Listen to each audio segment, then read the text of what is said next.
Fala galera, tudo bem? Estou aqui nessa quarta-feira, dia 20. Estou aqui com a minha esposa maravilhosa e logo com o meu filho também. Estou aqui para trazer uma mensagem da parte do Senhor e eu espero que o Senhor fale com você. Em nome de Jesus, que não seja eu, mas que seja o Espírito Santo, amém? Eu quero falar algo que é um tema que a gente já vinha conversando bastante aqui em casa, né? E ontem Deus trouxe bem forte ao meu coração, que é sobre contentamento, amém? A palavra contentamento. E eu acho que é um assunto bem pertinente, né, aos dias de hoje, porque nós vemos cada vez mais pessoas buscando conquistas, buscando ter coisas, né? E em contrapartida, uma geração tão doente, né? Eu tava vendo um vídeo, né, do Jesus Cop, né, onde o Dr. Johnny fala, né, desse tempo que nós estamos vivendo, de um tempo de comparação, né? E ele cita até aquela passagem de Gênesis, onde a serpente fala para Eva, né? Eu sei que você tem tudo aqui nesse jardim, mas tem algo ainda que você não tem, né? E Eva não deixa de olhar para aquilo que ela tinha e começa a olhar para aquilo que ela não tinha. E ali é onde ela cai. Nós vivemos isso hoje. Às vezes temos tantas coisas já que o Senhor nos abençoou, mas tendemos a olhar para coisas que ainda não temos, né? Como Eva, né? Tinha todo o jardim, né, para desfrutar, mas preferiu olhar para aquilo que ainda não tinha, né? E eu acredito que isso cada vez mais tem deixado as pessoas agoniadas, sabe? As pessoas doentes mesmo, né? As pessoas cada vez mais estão insatisfeitas com aquilo que elas têm, com aquilo que elas conquistaram. Eu mesmo, né, muitas vezes olhei para a minha vida, olhei para aquilo que eu estava vivendo e, em comparação com outras pessoas, eu ficava me sentindo mal, né? E eu quero falar com você sobre esse texto, né, que fala sobre contentamento e o significado da palavra contentamento, né? Um dos exemplos é satisfação, né? E eu fui lá no dicionário e falo assim: o que se encontra contente, características do que ou de quem se satisfaz, contente, o que está farto, saciado, aí uma frase, né? Obrigado, não quero mais, estou satisfeito. Então, contente é estar satisfeito, é estar pleno, né? E agora nós vamos para a Bíblia, amém, gente? Filipenses 4:10, né? Fala assim, texto muito maravilhoso esse texto. Fala assim: alegro-me grandemente no Senhor, por terdes finalmente renovado o vosso cuidado para comigo, sobre o qual, na verdade, estáveis atentos, mas vos faltava a ocasião apropriada. Não vos declaro isso por estar necessitado, porquanto aprendi a viver satisfeito sobre toda e qualquer circunstância. Sei bem o que é passar necessidade e sei bem o que é andar com fartura. Aprendi o mistério de viver feliz em todo lugar e em qualquer situação, esteja bem alimentado ou mesmo com fome, possuindo fartura ou passando privações. Tudo posso naquele que me fortalece. Aí nós vamos para o versículo 19, que fala assim: mas o meu Deus suprirá todas as vossas necessidades em conformidade com as suas gloriosas riquezas em Cristo Jesus. Amém? Esse texto ele vai totalmente na contramão, né, do que o mundo vai dizer, né? Ele mostra que a satisfação, né, o contentamento não está ligado àquilo que nós temos, não está ligado aos bens, não está ligado ao quanto você tem, não está ligado ao quanto você conquista. Paulo fala: aprendi o segredo de viver feliz em toda e em qualquer circunstância. Ele fala: eu passei necessidade, eu tive pouco, eu tive muito também, mas minha felicidade não está nisso, né? E ao contrário do que muitos hoje vão falar. Hoje a sociedade, ela fala para você: você precisa ter mais, você precisa conquistar mais. E Paulo está falando: minha felicidade não é essa, porque bens passam, bens vão e vêm. A nossa felicidade não pode estar atrelada a isso, né? Lá em Lucas 12, versículo 16, Jesus fala assim: ele lhes propôs uma parábola. As terras de certo homem rico produziam com abundância, e ele começou a pensar consigo mesmo: que farei agora? Pois não tenho onde armazenar toda a minha colheita. Olha só o que eu estou falando aqui. A terra desse homem estava produzindo com abundância. E olha o que ele fala: que farei agora? Pois não tenho onde armazenar toda a minha colheita. Ele ainda, né, na abundância, ele estava insatisfeito, estava preocupado, né? E o texto continua, né? Fala assim: então lhe veio à mente: já sei, derrubarei todos os meus celeiros e construirei outros ainda maiores, e ali guardarei toda a minha safra e todos os meus bens.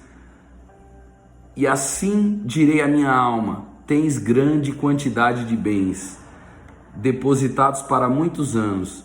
Agora tranquiliza-te, come, bebe e diverte-te. Assim ficarei satisfeito. Isso não está na Bíblia, acaba em diverte-te. Mas eu coloquei aqui: só assim, só quando, né, eu tiver mais, eu vou estar satisfeito. Só quando, né, o meu celeiro for maior, só quando, né, as coisas que eu tiver forem ainda maiores, assim eu ficarei satisfeito, né? E o texto continua e fala assim: contudo Deus lhe afirmou: tolo, esta mesma noite arrebatarei a tua alma e todos os teus bens que tens entesourado, para quem ficarão? Isso também acontece com quem poupa riquezas para si mesmo, mas não é rico para com Deus. Amém? Deus chama esse homem de tolo. Um homem que talvez aos olhos da sociedade pudesse ser uma referência. Um homem que talvez pudesse ser uma referência de prosperidade. Talvez nós ouviríamos esse homem. Talvez nós pagaríamos ingresso para escutar esse homem. Porém, Deus chama esse homem de tolo, porque ele estava focado na riqueza errada. Ele estava focado, né, em algo errado. Ele estava insatisfeito mesmo tendo muito, né? E o texto, voltando para o texto de Paulo, que Paulo fala assim: eu aprendi a viver feliz em toda e qualquer circunstância, né? Porque a verdadeira satisfação não está em ajuntar tesouros nessa terra, meu irmão. Não está em ajuntar tesouros nessa terra.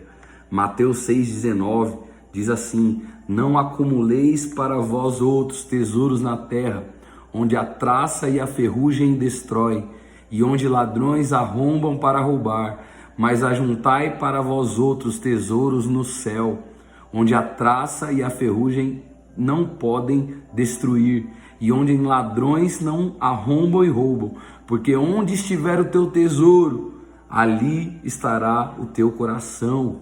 Amém? esse é o verdadeiro tesouro, irmão. É o tesouro no céu, né? Aqui esse texto também está batendo em cima. Você que busca somente conquistar, você que busca somente ajuntar tesouros nessa terra, irmão, isso vai passar. Isso vai passar. Né? Deus chama aquele homem de tolo, né? Mas ele fala assim: ajuntai tesouros no céu. Amém? Nós precisamos entender, né, o verdadeiro alvo. Nós precisamos entender aonde está o verdadeiro contentamento, aonde está a verdadeira satisfação. Amém? E lá no versículo 13, né, Paulo fala assim: tudo posso naquele que me fortalece. Esse versículo é um versículo muito usado, né? A gente vê em porta de casa, a gente vê em vidro de carro, a gente vê em status. Amém? Porém, muitas pessoas, elas usam esse versículo, né, com entendimento errado, né? Tudo posso naquilo que me fortalece. Então, eu posso tudo, né? Nada vai me parar. Irmão, não é isso que esse texto está dizendo. Paulo está falando assim: eu posso suportar todas as coisas se Deus estiver comigo. Eu posso suportar a pobreza, eu posso suportar a escassez, eu posso suportar o sofrimento, eu posso suportar a injustiça, se Deus estiver ao meu lado, né? Esse texto não está apontando, né, para nós, mas está apontando para a força de Deus. Nós podemos suportar todas as coisas, meu irmão. Nós podemos suportar todas as coisas, ainda, né, que a situação esteja difícil. Se Deus estiver com você, meu irmão, isso já é o suficiente. Ter Deus ao nosso lado é o suficiente, mesmo na prisão, mesmo sem nada, irmão. Mesmo sem nada, isso é difícil de entender. Muitas pessoas pensam que você ter coisas significa a bênção de Deus, né? E isso é mentira. Isso é mentira, porque existiram muitos reis prósperos que estavam longe de Deus. Então, né, isso não significa que Deus está ao seu lado só porque as coisas vão bem, irmão. Então, nós temos que parar para pensar. Abacuque 3:17 ao 19. Eu vou ler todo, mas eu vou ler uma parte que fala assim: ainda que a figueira não floresça, ainda que a videira não dê os seus frutos, mesmo assim eu me alegrarei no Senhor. Mesmo assim eu sei que Ele está comigo. Ainda que os meus planos não dê certo, ainda que, sabe, eu não conquiste aquilo que eu almejo, mesmo assim eu me alegrarei no Senhor. Mesmo assim eu me contentarei no Senhor, porque o Senhor está comigo, né? Isso daí é uma paulada para nós, irmão. Porque se alegrar quando a bênção vem, quando a prosperidade vem, quando tudo está dando certo, né? Isso daí qualquer pessoa poderia fazer.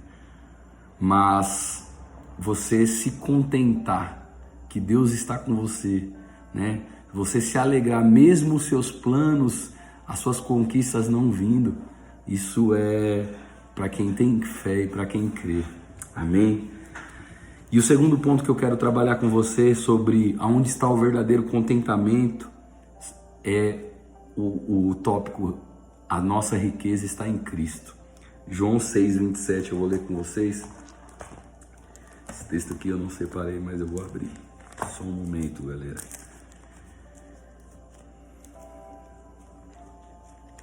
João 6, versículo 27. Fala assim. Peraí que a minha esposa me ajudou e eu ia ler o texto errado. Olha só o que está falando nesse texto. Jesus, eu vou ler desde o 26. Jesus respondeu a eles: em verdade vos afirmo, vós me buscais não porque vistes os sinais, mas porque comestes os pães e vos fartastes. Trabalhai não pelo alimento que se perde, mas pela comida que permanece para a vida eterna, alimento que o Filho do Homem vos dará, pois Deus, o Pai, o colocou o seu selo sobre ele. Aqui Jesus está falando para aquelas pessoas, para aquela multidão que estava ali perto dele. Vocês estão me seguindo porque está dando certo as coisas na sua vida. Vocês estão me seguindo porque os pães estão sendo multiplicados. Vocês estão me seguindo porque talvez está sendo bênção, talvez está prosperando. Mas Jesus fala assim: trabalhai pelo alimento que não se perde, porque esse alimento se perde. Mas trabalhai pelo alimento que leva à vida eterna, né? Isso daí, irmão, se passa, né? Mas existe algo que nós devemos focar, que são as riquezas em Cristo. Então, meu irmão, nós devemos trabalhar pelo alimento que não se perde, o alimento que é eterno, porque a bênção, as coisas que Deus pode nos dar, elas passam, irmão. Elas passam. E o que não passa? O que é maior que isso? O que é maior que essa casa? O que é maior que uma família? O que é maior que tudo? É a eternidade, irmão. É isso que Deus promete. É isso que Deus fala. Jesus fala assim: eu vou preparar um lugar para vocês. Isso daí é suficiente, irmão. Isso daí é suficiente. Ainda que Deus não te dê mais nada nessa vida, se você ganhar a eternidade, irmão, já valeu a pena. Ainda que os nossos sonhos não se realizem, se nós ganharmos a eternidade, já valeu a pena. Nós precisamos tirar os nossos olhos, irmão, das coisas dessa terra e colocar os nossos olhos nas coisas do céu. O problema é que muitas vezes o nosso coração está aqui. Nosso coração está aqui. Então, o problema é que nós estamos focados aqui. Nós só queremos conquistar aqui, né?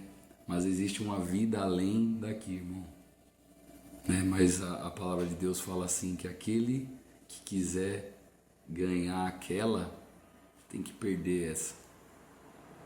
Tem que aceitar perder.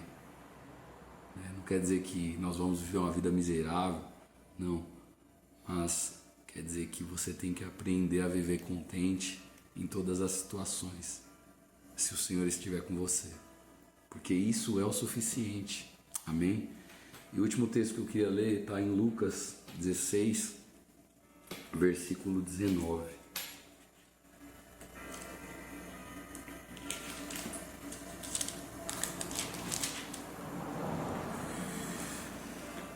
Fala assim: havia um certo homem rico que se vestia de púrpura, de linho finíssimo, e que despendia todos os dias de sua vida de forma regalada.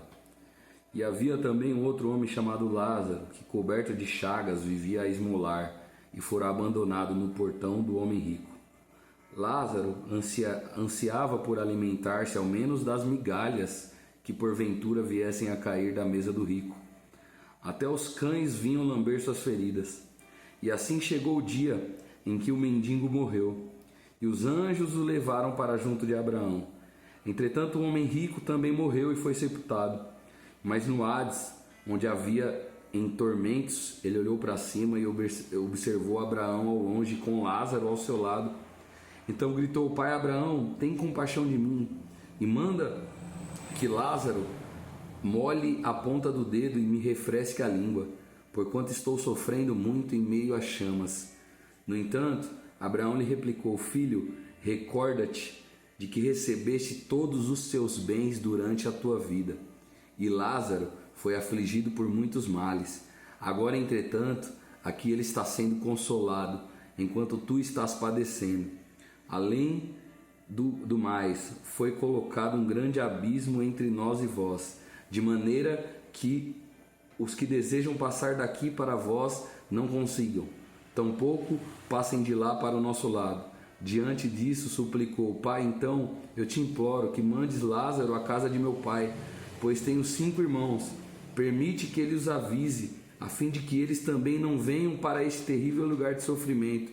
Contudo, Abraão lhe afirmou: eles têm Moisés e os profetas, que os ouçam.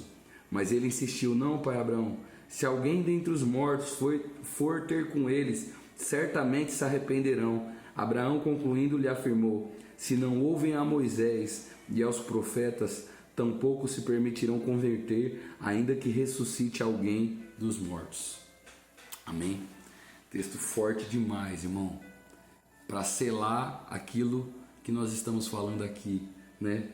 Nós vemos aqui um contraste de vidas, um homem que viveu de uma forma regalada, a Bíblia fala, que teve tudo nessa terra, né? Que focou, né, em conquistar, que focou em crescer, que focou em se alimentar, em se enriquecer, e esqueceu do reino de Deus, esqueceu da eternidade.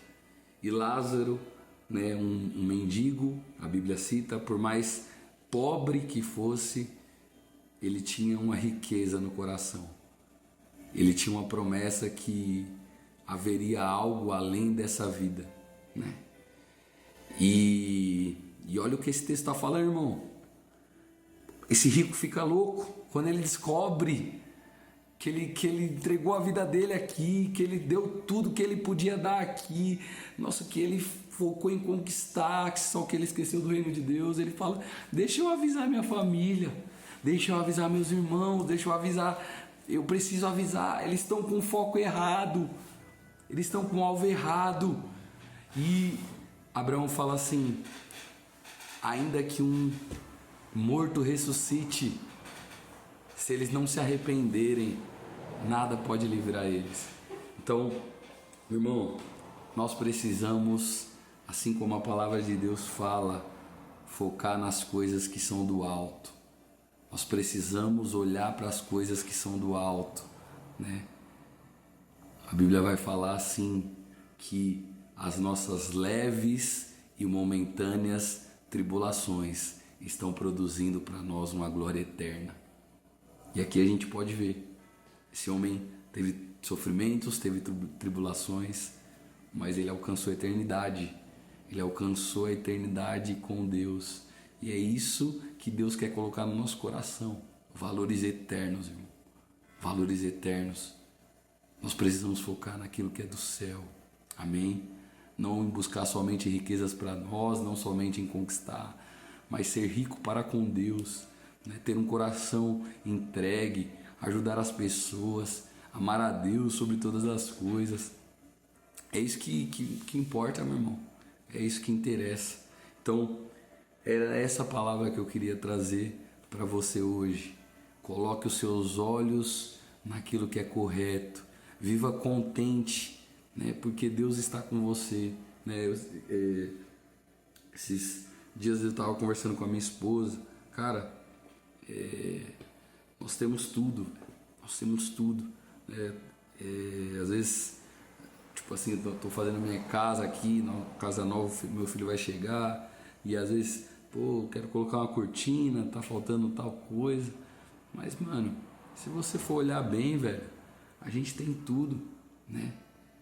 E tem tantas pessoas que estão passando necessidade, estão precisando de coisas que a gente nem dá valor, né? Então, seja grato, irmão. Seja grato pela sua vida. Foque nas coisas do céu. Amém? Conquiste sim, mas conquiste com Deus. Não deixe que as coisas tenham você. Amém? Em nome de Jesus, era isso que eu queria trazer. Viva contente, viva feliz e viva ao lado do Espírito Santo.